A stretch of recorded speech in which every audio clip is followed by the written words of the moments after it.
चलिए एक और सवाल हम लोग के बीच में आ गया। ये सवाल कह रहा है यदि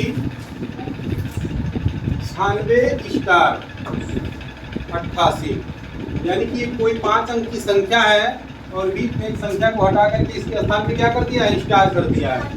यानी कि ये संख्या 9 से विभाजित हो, यदि ये संख्या 9 से विभाजित हो जाती हो तो स्टार के स्थान पर अंक होगा, तो स्टार वाले स्थान पे कौन सा अंक होगा। ये सवाल पूछ रहा, ऑप्शन दिया है 5, 9, 2, 3, ये 4 ऑप्शन दे दिया। देखिए करते क्या इस टाइप के सवाल को पहले लगाने के लिए हमको विभाजिता का नियम पता होना चाहिए। विभाजिता का नियम हो सकता है किस किताब में तुम लोगों के दिया होगा, वो लर्न करवाया जाएगा और इस फर्स्ट वाले चैप्टर में नहीं दिया जाएगा, चलिए आगे मिलेगा, तुम लोगों को याद करवा दिया जाएगा। लेकिन अभी हम 9 के विभाजिता का नियम तुम लोगों को बता दे रहे हैं कि क्या होता है। 9 के विभाजिता का नियम ये होता है कि जो संख्या होती है उनके संख्याओं का योग अगर 9 से विभाजित हो रहा हो तो वह संख्या भी 9 से विभाजित होगी।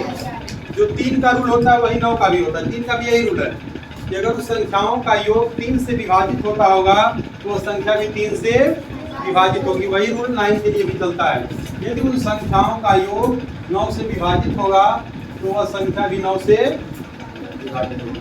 तो योग क्या मिल रहा है इसका, 9 6 8 8 और 9 6 15 और 16 कितना हो जाएगा, 31। 31 देखेंगे 9 से कटेगा क्या, नहीं कटेगा।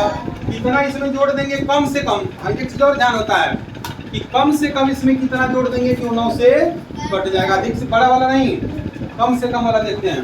तो 31 में 9 का अगर हम पहाड़ा पढ़ेंगे तो 9 चौका 36, 9 4 जा 36 अगर हमको मिल जाए तो वह संख्या विभाजित हो जाएगी किससे, 9 से। और हमको कितना मिला हुआ है, 31।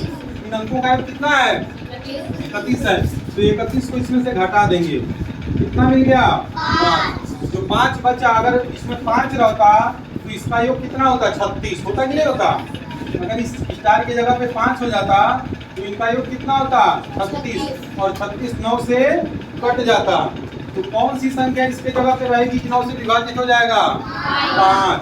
तो ऑप्शन नंबर ए क्या हो जाएगा, सही हो जाएगा। बात समझ में आ गई है? Yes sir. किसी को कोई दिक्कत इस सवाल में? No sir. कोई भी इस टाइप का सवाल अगर बने तो उस अंक के विभाजिता का नियम तुमको पता होना चाहिए। अगर उस अंक के विभाजिता का नियम पता नहीं है तो थोड़ा सा समय लग सकता है। एक तरीका और है लगाने का, लेकिन उस तरीके में समय तुम लोगों को थोड़ा सा लग जाएगा। बाई कभी अगर मान लो तुमको एग्जाम हॉल में बैठे हो और इस टाइप का सवाल आ गया और तुमको वहाँ पे विभाजिता का नियम पता नहीं है तो भी घबराने की जरूरत नहीं है। करना क्या है, 4 ही तो ऑप्शन दिया है, बारी बारी से स्टार वाली जगह पे सबको रख के देख लेंगे। जैसे एक बार 5 को रख लिए तो इसमें पहला ऑप्शन सही है तो तुरंत कट जाएगा, तुरंत जान जाओगे। नहीं सरेगा तो दूसरे वाले को रखेंगे, उसी जगह पे देखेंगे 9 से कट रहा है कि नहीं कटा, तीसरे वाले को रखेंगे, नहीं कटा, चौथे वाले को रखेंगे तो भी लग जाएगा। लेकिन थोड़ा सा इसमें क्या होगा, समय लगेगा। सवाल एक ही सवाल कई तरीके से हम हल कर सकते हैं अगर हमारे पास थोड़ा सा धैर्य है और थोड़ी सी समझ है तो। और वही समझ तुम लोगों को इस कोचिंग में विकसित कराया जाता है, ठीक है ना। बाएं बाएं किसी भी तरीके से करके उस सवाल को हल कर ही लोगे अगर थोड़ा सा भी धैर्य रखोगे। अगर इसका नहीं याद है तुमको, विभाजिता का नियम, डिविजिबिलिटी रूल अगर नहीं लर्न है तो कोई दिक्कत नहीं, तो भी घबराने की बात नहीं है, तो भी हमारा सवाल लग सकता है और सही हो सकता है, ठीक है। तो इस सवाल में अब किसी को कोई दिक्कत? No sir. चलिए अगला देखते हैं।